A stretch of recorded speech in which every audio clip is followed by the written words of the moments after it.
We actually graduated 8 years apart. And I was thinking about what to talk about during this process, and it got me to think about relationships.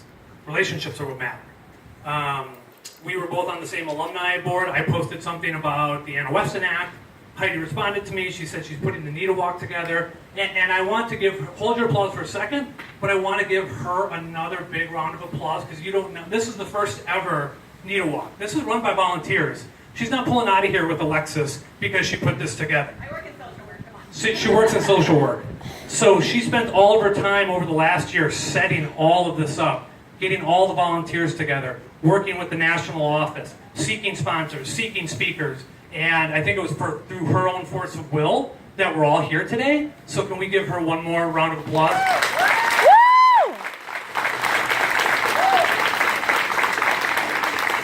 And then I started thinking about how I got here. I grew up and I worked and trained at Rogers Memorial Hospital. Anybody familiar with Rogers? Some people out there. And then I started thinking about how did I get here right now, standing here talking to all of you. And that's because of relationships. My family's here, my friends are here, I see colleagues, I see coworkers, I see people that have been very influential in my career. And if it wasn't for them, I wouldn't get to be here. And then I started thinking about recovery. Because I could sit up here, guys, for the rest of the time and talk about how deadly eating disorders are, how one person dies every 62 minutes right now is the latest statistic, how 30 million people in the United States alone in their lifetime are going to be diagnosed with an eating disorder. I could talk about all that stuff, right? But I'm sure everybody's really well aware of the acuity and insidious nature of eating disorders. So I want to talk about something else. I want to talk about hope. I want to talk about recovery. And I get asked this question a lot because I've been in eating disorders now for 14 years. And they say, Lee, what is the one factor that you see that really determines whether or not somebody walks the recovery path versus struggles? And I would like to say it's because you have an amazing therapist. I'm also a clinician. I like to think that, wow, I did such a great job with those people, or the psychiatrist got the meds right, or this happened. And the reality is, it's relationships. It's a bond. Do you have relationships with people around you? To me, that's what I see. We like to think about, and we come up with all these cool types of treatment too. Have you guys heard? It's like CBT and DBT and REBT and psychodynamic and psychoanalytic. And really, through the 14 years, what I've seen with people is can they connect with other human beings and have relationships of support and intimacy. That's it. And what Heidi's done and what you've all done today is all come together. Nobody has to go through treatment by themselves. And I talk about, and then I think sometimes in our society too, like it's a badge of honor that I did something on my own. Like I just did that by myself. I didn't need to ask for help. Please ask for help. It's there.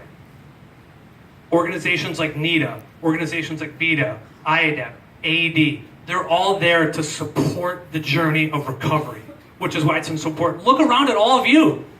I'm sure there are people out in this crowd that have struggled themselves. Maybe you're struggling right now. Find somebody to connect with today.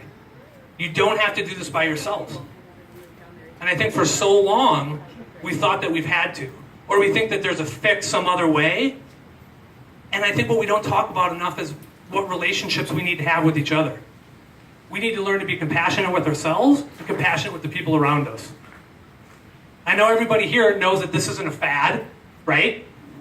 How many people have heard that? It's not just eat, or stop eating, or stop purging. If it were that simple, guys, I'd be, that's what I would be doing. That's what I was going to do before I went into this field, believe it or not. If it were that easy, you can just stop. But it's not that easy. It's a biologically based illness, guys. And the way that we march to recovery is to have strong relationships. So please, during this walk today, if you're walking to remember somebody, remember them, honor them, but honor yourselves and make connections with other people here that you don't know.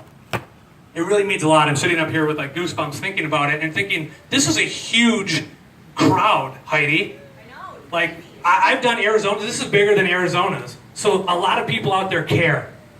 Please connect with each other. Connect with yourselves during this walk. And be kind and compassionate. We don't talk about this enough. We don't talk and we don't look at relationships enough. How we connect with other human beings. How we connect to a common struggle. Got to do that. I'm a big fan of the 12 steps. I don't know if anybody knows the 12 steps here, but why do the 12 steps work? It's one word. It's fellowship. It's fellowship. We're all pulling in the same direction. So today, find a couple other people to pull with you, okay? And have a great day. Thank you for letting me come up and speak.